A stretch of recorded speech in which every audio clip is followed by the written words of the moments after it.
5 voleurs de bonheur. Chacun à notre manière, nous essayons de trouver le bonheur. Cependant, au cours de cette recherche, souvent, on dévie et on oublie ce qui nous permet réellement de nous sentir bien.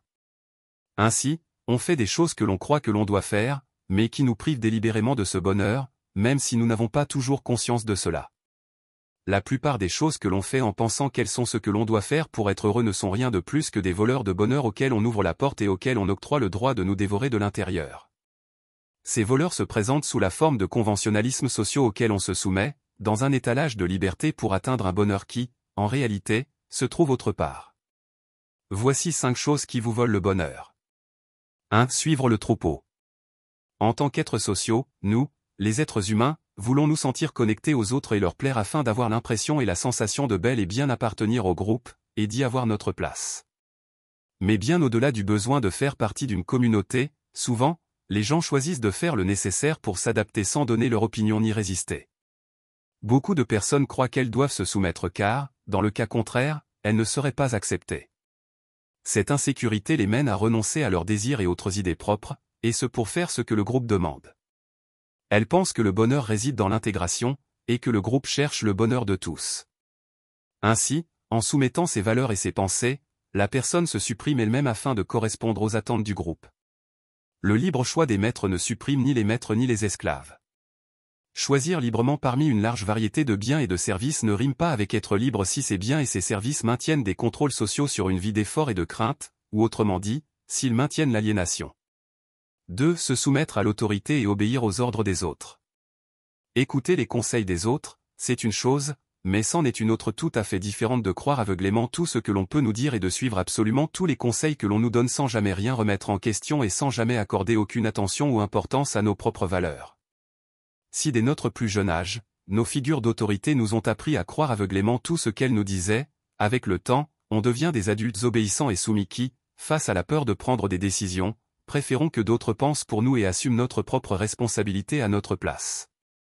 Ainsi, au lieu d'écouter leur cœur et de se créer un chemin qui leur soit propre, beaucoup de gens préfèrent obéir aux ordres et suivre un chemin pourtant conçu pour d'autres au départ, un chemin qui, soi-disant, cherche le bien commun et le mieux pour la majorité. Mais sur ce chemin, il n'y a pas de place pour le développement de la pensée critique ni pour la détermination de toutes ces choses qui nous définissent vraiment de façon individuelle en tant que personne. Rien ne transcende autant l'autorité que le silence. 3. Essayez de satisfaire les attentes des autres. Si vous faites les choses que les autres veulent que vous fassiez et que vous vivez simplement dans le but de toujours satisfaire leurs attentes, vous agirez alors pour le bonheur des autres, pas pour votre propre bonheur. Et sur ce point, rien ne sert de dire « mais je ne peux pas choisir ». Vous êtes un être libre, et avez donc de ce fait toujours le choix. Une autre chose bien différente consiste à choisir l'option la plus facile ou la moins douloureuse, au moins à court terme. Même si les autres se couvrent en disant qu'ils ne veulent que le meilleur pour vous, au fond, ils font passer en priorité leurs propres besoins personnels, et ne pensent qu'à leur propre satisfaction. Quand du fait de leurs attentes, les autres ne vous donnent pas la liberté de choisir ou tentent de manipuler d'une certaine manière vos décisions, ils vous mettent des résistances pour que vous ne puissiez pas dévier de ce qu'ils attendent de vous. 4. Des distractions qui nous divertissent. Nous avons été éduqués dans une culture de la distraction. Nous sommes continuellement occupés à faire des choses qui ne contribuent pas à notre bien-être et qui demandent constamment notre attention. Du fait de cette distraction constante, la confusion et l'agitation mentale nous envahissent. Dans ces conditions, il est très compliqué de trouver un vrai but, ce qui est bien pire, d'avoir conscience de ce que nous devons vraiment faire pour l'atteindre.